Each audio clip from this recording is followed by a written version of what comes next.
జై శ్రీమన్నారాయణ.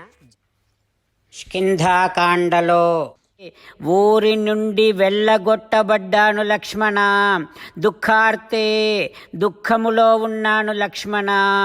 ఇన్ని బాధలలో ఉన్నటువంటి నా పైన కృపాంన కురుతే రాజా సుగ్రీవో మయి లక్ష్మణ. సుగ్రీవుడు మాత్రం నా మీద ఇంకా దయ చూపించటం లేదెందుకు లక్ష్మణ అంటూ శ్రీరామచంద్రుడు బాధపడుతూ ఉన్నాడు, లక్ష్మణుడితో మాట్లాడుతూ ఉన్నాడు. శ్రీరామచంద్రుడు లక్ష్మణునితో అంటూ ఉన్నాడు, లక్ష్మణ, సుగ్రీవుడు నా మీద దయ చూపించటం లేదు. సుగ్రీవుడు నన్ను నిర్లక్ష్యం చేస్తున్నాడు, నన్ను అవమానిస్తున్నాడు.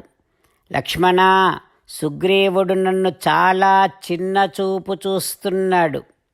ఎందుకంటే సుగ్రీవుడు ఈ రకంగా అనుకుంటున్నాడేమో నా గురించి, ఈ రాముడు రాజ్యం పోగొట్టుకున్నాడు, ఈ రాముడి భార్యను రావణుడు రాముడిని ఏమాత్రమూ లెక్క చేయకుండా భార్యనే ఎత్తుకొని పోయాడు. ఈ రాముడిని ఇంట్లో నుండి వెళ్ళగొట్టారు. ఈ రాముడు ఇప్పుడు దీనుడైపోయి నన్నే శరణు వేడుకుంటున్నాడు అని సుగ్రీవుడు అనుకుంటున్నాడేమో లక్ష్మణ. అందుకే సుగ్రీవుడు నన్ను నిర్లక్ష్యం చేస్తున్నాడు, అవమానిస్తున్నాడు. నేను తనకు ఉపకారము చేస్తే సీతను వెతికి పెడతానని మాట ఇచ్చాడు. కానీ ఇప్పుడు ఇటువైపే రావటం లేదు. తను ఇచ్చిన సమయం కూడా అయిపోయింది. శరత్కాలము రాగానే వెతికి పెడతాను అని అన్నాడు. అది ఒక సాకుగా పెట్టుకున్నాడు అంతే. ఇటువైపే రావటం లేదు, చూసావా లక్ష్మణ. అందుకని త్వం ప్రవిశ్య చ కిష్కింధాం. లక్ష్మణ, ఇప్పుడు నువ్వు కిష్కింధకు వెళ్ళి బ్రూహి వానరపుంగవం మూర్ఖం గ్రామ్య సుఖే సక్తం. గ్రామ్య సుఖాలలో భోగాలలో మునిగిపోయినటువంటి ఆ మూర్ఖుడికి వచనాన్మమ, నా మాటగా ఈ రకంగా చెప్పు. ఏం చెప్తావంటే, ఓ సుగ్రీవా, ప్రత్యుపకారము చేస్తానని మాట ఇచ్చి మాటను నిలబెట్టుకోనటువంటి వాడు సలోకే పురుషాధమః. ఈ లోకములో వాడి కంటే అధముడు ఇంకొకడు ఉండడు అని చెప్పు నా మాటగా. లక్ష్మణ, సుగ్రీవుడి దగ్గరికి వెళ్ళి నా మాటగా ఈ రకంగా చెప్పు. సుగ్రీవా, ఇచ్చిన మాట నిలబెట్టుకునేటటువంటి వాడే సవీరః పురుషోత్తమః.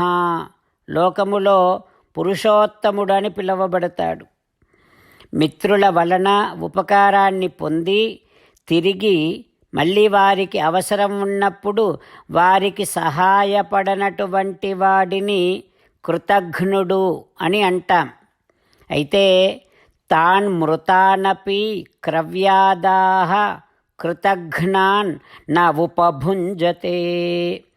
కృతఘ్నుడైనటువంటి వాడు చనిపోయిన తర్వాత జంతువులు కూడా, అంటే మాంసాన్నే తినేటటువంటి జంతువులు కూడా ఈ కృతఘ్నుడి మాంసాన్ని ముట్టనే ముట్టవు, అంత అసహ్యించుకుంటాయి అని నా మాటగా చెప్పు సుగ్రీవుడికి.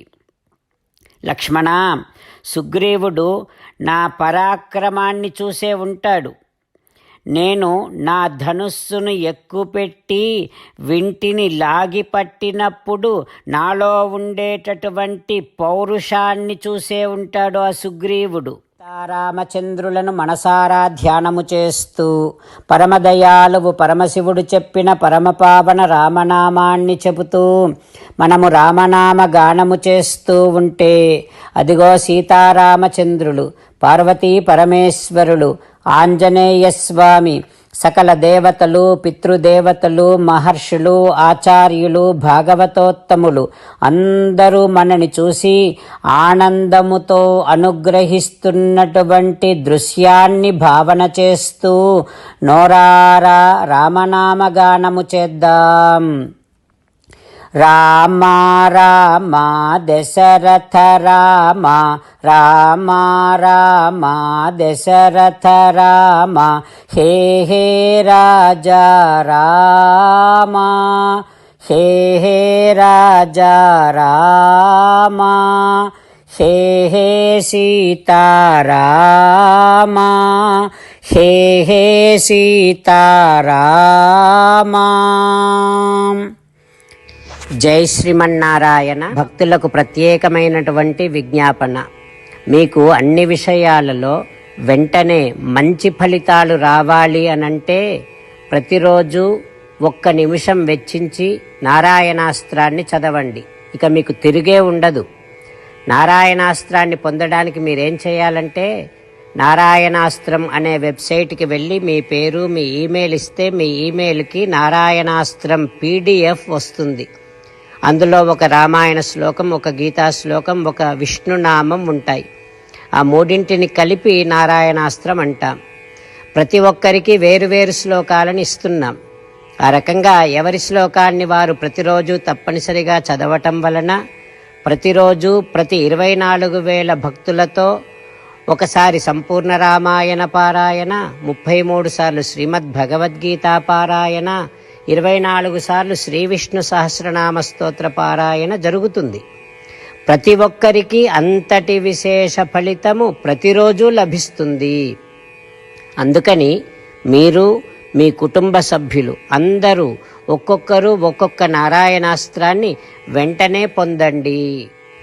జై శ్రీమన్నారాయణ. శ్రీమద్ భగవద్గీత సారాంశముగా 18వ అధ్యాయములో 65 నుంచి 69 శ్లోకముల ద్వారా శ్రీకృష్ణ భగవానుడు మనందరినీ ఒక 8 పనులు చేయమని చెబుతూ పరమాత్మ ఈ రకంగా అంటూ ఉన్నాడు.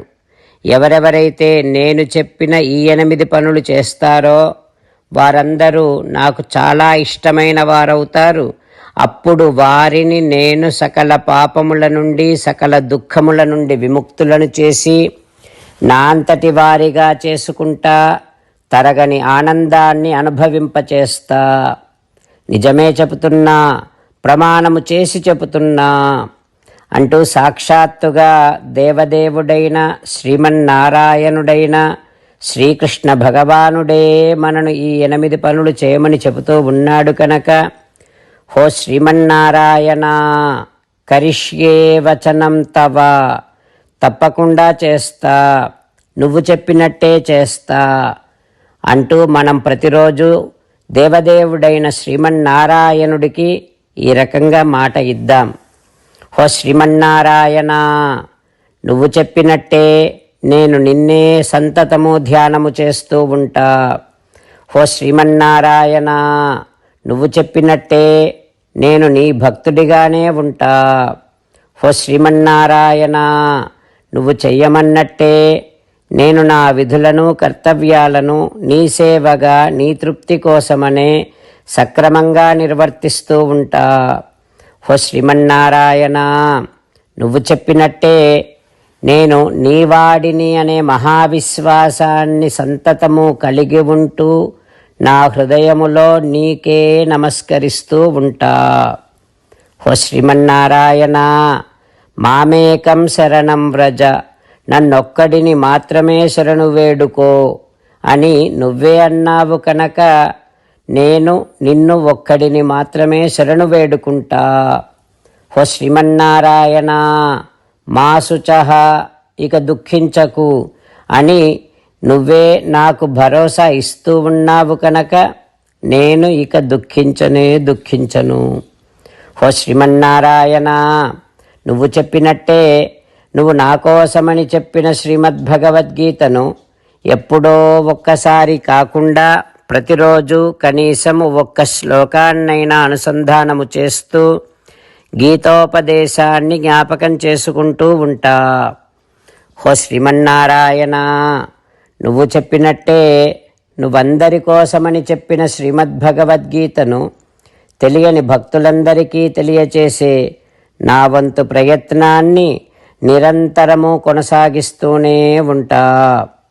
ఓ శ్రీమన్నారాయణ, నేను నువ్వు చెప్పినట్టే చేస్తా, నీకు నచ్చినట్టే ప్రవర్తిస్తా, నీకోసమే పని చేస్తూ ఉంటా. కరిష్యే వచనం తవ. సర్వం శ్రీకృష్ణార్పణమస్తు. జై శ్రీమన్నారాయణ.